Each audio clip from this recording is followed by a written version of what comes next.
മദ്യമെന്ന് തെറ്റിദ്ധരിച്ച് കീടനാശിനി കുടിച്ച് കോഴിക്കോട് മെഡിക്കൽ കോളേജിൽ ചികിത്സയിലായിരുന്ന വയോധികൻ മരിച്ചു. കക്കാടംപൊയിൽ സ്വദേശി ജോസ് ആണ് മരിച്ചത്. അഭിജിത്ത് മുഴക്കുന്ന വിവരങ്ങൾ നൽകും. അഭിജിത്ത്, എങ്ങനെയാണ് ഇത് സംഭവിച്ചത്? ഈ കീടനാശിനി മദ്യമെന്ന് തെറ്റിദ്ധരിച്ച് ഈ വയോധികൻ കുടിച്ചു എന്നാണല്ലോ പറയുന്നത്. അപ്പോൾ അതിന്റെ കൂടുതൽ വിവരങ്ങൾ എന്തൊക്കെയാണ് അഭിജിത്ത്?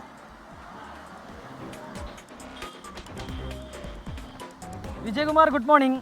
ഈ മാസം 8-നാണ് ഈ സംഭവം ഉണ്ടാകുന്നത്. കക്കാടംപൊയിൽ സ്വദേശിയായ ജോസിന്റെ വീട്ടിൽ കൃഷി ആവശ്യങ്ങൾക്കായി കീടനാശിനി സൂക്ഷിച്ചിരുന്നു.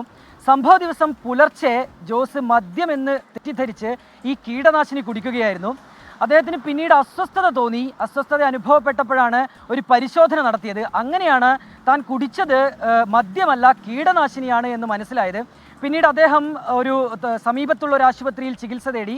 പിന്നീട് അവിടെ നിന്ന് പറഞ്ഞതനുസരിച്ചാണ് കോഴിക്കോട് മെഡിക്കൽ കോളേജ് ആശുപത്രിയിൽ എത്തിയത്. ഏതായാലും അദ്ദേഹത്തിൻ്റെ അവസ്ഥ ഗുരുതരാവസ്ഥയിലായിരുന്നു അദ്ദേഹം.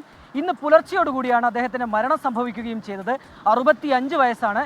നിലവിൽ അദ്ദേഹത്തിൻ്റെ മൃതദേഹം കോഴിക്കോട് മെഡിക്കൽ കോളേജ് ആശുപത്രി മോർച്ചറിയിൽ സൂക്ഷിച്ചിരിക്കുകയാണ്.